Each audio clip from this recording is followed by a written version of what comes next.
광주 전남권 뉴스입니다. 전남 여수의 한 생활형 숙박시설 신축 공사 현장에서 흙막이 벽이 무너져 바닷물이 유입되는 사고가 났습니다. 지방 붕괴 우려로 영업을 중단한 주변 상인들은 공사장의 심한 진동에 대해 여러 차례 여수시에 민원을 제기해왔지만 별다른 조치가 없었다고 주장했습니다. 김호 기자입니다. 공사 현장으로 바닷물이 쉴 새 없이 밀려듭니다. 주변에 심어진 가로수는 공사장으로 굴러떨어졌고 보행로는 갈라지거나 내려앉았습니다. 와, 다 무너지네. 앞에 난리 났다. 이 건물 무너지겠다. 전남 여수의 한 생활형 숙박시설 신축 공사장에서 사고가 난 건 어제 오후 4시쯤. 터파기 작업을 위해 세워둔 5m 높이의 흙막이 벽 약 20m가 공사장 안쪽으로 무너졌고 지하에서 주변 바닷물이 유입된 겁니다. 해수면이 높아지는 그 만조기에 수압에 의해서 이렇게 들어와서 이제 그 물이 이제 침투되는 이 과정에서 다행히 인명 피해는 없었지만 주변 집안 추가 붕괴 우려로 사고 현장 인근 상가 건물 6개 동 상인들과 손님 등 100여 명이 대피했습니다. 시공사 측은 토사와 콘크리트를 부어 바닷물이 추가로 유입되는 걸 막고 있는데 상인들은 공사 시작 이후 심한 진동으로 주변 건물에 금이 가는 등 사고가 우려돼 여수시에 여러 차례 민원을 제기했지만 별다른 조치가 없었다고 주장했습니다. 횟집을 하다 보니까 수족관이 안에 있는데 수족관이 흔들릴 정도로 많이 심해서 진동이. 근데 한 번도 찾아와서 조치한 적은 없었습니다. 이에 대해 여수시는 공사장 소음과 진동을 점검했지만 특별히 문제가 될 수준은 아니어서 공사 중지 등 조치는 하지 않았다고 해명했습니다. KBS 뉴스 김호입니다. 광주시의 부족한 사업비를 확보하기 위한 올해 지방채 발행이 유찰됐습니다. 광주시는 올해 지방채 1,260억 원을 발행하기로 하고 제안 공고를 낸 결과 2개의 증권사가 인수 제안서를 냈지만 금리가 높아서 유찰됐다고 밝혔습니다. 광주시는 모집 공채 대신 금융기관에서 자금을 빌리는 방식으로 사업비를 충당하는 방안을 검토하고 있습니다.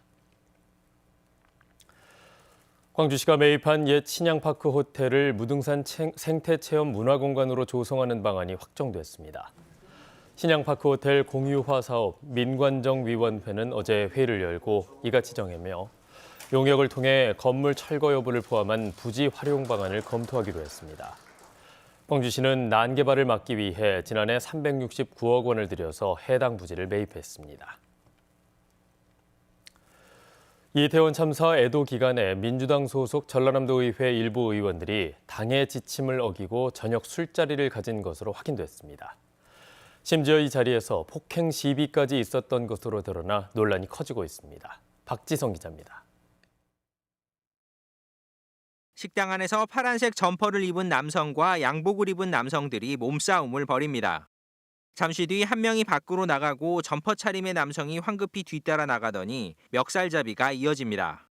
양복을 입은 사람은 전남도 의회 A 의원이고 점퍼를 입은 남성은 한 인터넷 매체 소속의 B 기자입니다. 스크린 깨지는 소리가 났는데 우욱이 나고 갑자기 나가면 시끄럽게 가지고 화가 났어요. 전남도 의회 행정사무감사 첫날 도의회 경제관광위원회의 저녁 식사 후 이어진 일부 의원들의 술자리를 B 기자가 촬영하려다 벌어진 일입니다. 제가 취재하고 있는 핸드폰을 강제로 빼앗아서 밖으로 도망을 갔어요. 핸드폰을 되찾기 위해서 내가 쫓아갔죠. 당시 이 자리에 있었던 사람은 더불어민주당 소속 도의원 6명입니다. 이들은 두 사람이 서로 몸싸움을 했고 B 기자가 다른 의원이 가지고 간 자신의 휴대전화를 A 의원이 가지고 나간 것으로 착각해 갈등이 있었다고 해명했습니다. 하지만 술은 마시지 않았다고 했다가 취재진이 영수증과 당시 영상 등을 제시하자 음주를 뒤늦게 인정했습니다. 경과위원장으로서 참 죄송하고 이런 엄중한 시기에 이런 일 발생 자체가 죄송하고 사과드립니다.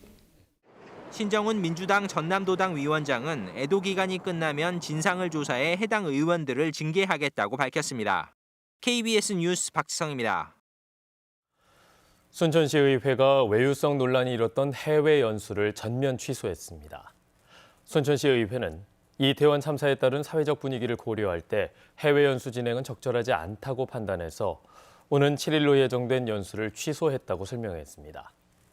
앞서 순천시의회 의원 14명은 신재생에너지를 주제로 9일 동안 덴마크와 스웨덴을 방문하는 해외 연수를 계획했지만 세부 일정에 미술관 등 관광지 방문 일정이 다수 포함된 사실이 알려지면서 논란이 일었습니다.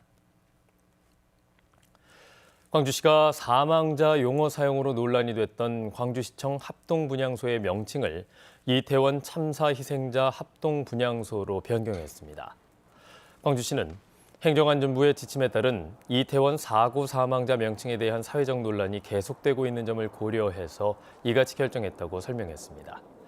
광주시는 또 재단 중앙에 부착했던 사고 사망자라는 편말도 영정사진을 대신해서 흰 국화사진으로 바꿨습니다.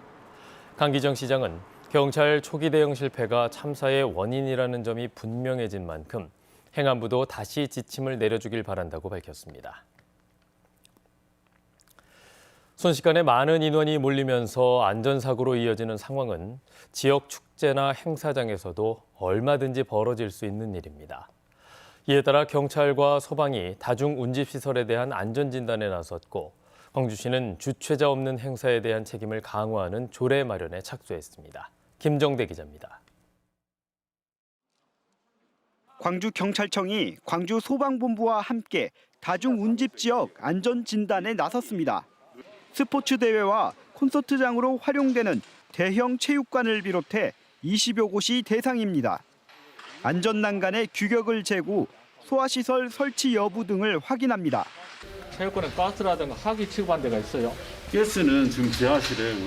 규모가 작은 행사라도 출입구와 계단 등 좁은 구역에 순간적으로 인파가 몰릴 수 있는 만큼 이에 대한 대비책 점검도 집중적으로 이뤄졌습니다. 사람들이 와 밀려왔을 때 그럴 때 이렇게 통제를 좀 잘 하고 안전요원들 잘 배치해야 될 것 같더라고요. 네. 체육관 측은 안전요원 보강과 이동 시 분산 유도 등 대책을 강화하기로 했습니다. 콘서트를 하게 되면 가열부터 총 8개 구역으로 나눠집니다. 그래서 이제 이런 부분들이 조음별로 뒤에서부터 차근차근 나갈 수 있도록 안전 대책을 좀 더 촘촘히. 광주시도 유사 사고를 방지하기 위한 조례 개정을 검토하고 있습니다. 주최자 여부와 관계없이 인파가 몰리는 축제나 행사에 자치단체의 안전관리 의무를 부여하는 게 골자입니다. 주체가 없으니까는 그동안 이렇게 방치돼 왔다시피 했는데 소방시설이나 TP시설 같은 거를 먼저 검토를 한다거나 인원 관리를 해주고 서울시처럼 실시간 도시 데이터를 활용해 생활 안전지도에 군중 밀집 지역을 표기하고 실시간 알림 시스템도 개발해야 한다는 지적도 나옵니다. KBS 뉴스 김정대입니다. 빛가람 국제전력기술 엑스포 빅스포가 광주 김대중 컨벤션 센터에서 내일까지 열립니다. 이번 행사에는 국내외 230여 개의 기업이 참여해 해상풍력과 그린수소 등 다양한 신기술을 선보이고 한전의 에너지 통합 관제 기술도 전시됩니다. 이와 함께 에너지 전문 기술과 관련된 45개 컨퍼런스가 열리고 한전이 전력 반도체 기술 개발 계획도 발표할 계획입니다. 목포 시내버스 파업이 장기화되고 있는 가운데 버스 회사 대표가 휴업 이후 폐업할 방침인 것으로 알려졌습니다. 목포시는 최근 열린 파업 관련 회의에서 버스 회사 대표가 체불임금 24억 원과 가스비 미납금 21억 원 등에 대한 목포시의 완전한 지원을 요구하는 한편 임금 협상과 무관하게 휴업과 폐업 절차를 밟겠다는 의견을 냈다고 밝혔습니다. 이와 관련해 정의당 목포시 지역위원회는 목포시가 버스 회사의 이 같은 요구를 절대 수용해서는 안 되고 새로운 대중교통 체제로의 전환을 서둘러야 한다고 강조했습니다. 소록도 한센인들의 삶과 역사를 담은 문화재를 한자리에서 볼 수 있는 전시회가 순천대학교 박물관에서 열리고 있습니다. 소록도의 삶과 교육 그리고 인권을 주제로 오는 27일까지 열리는 이번 전시는 국립소록도병원 한센병 박물관, 공분청 박물관, 순천대 박물관이 공동으로 기획했고 소록도 박물관이 소장하고 있는 국가 등록문화재 3건 21점을 포함한 주요 상설 전시물이 선보입니다. 1916년 소록도에 강제 수용된 이들이 남긴 유물이 소록도를 떠나서 외부에 전시되는 것은 이번이 처음입니다.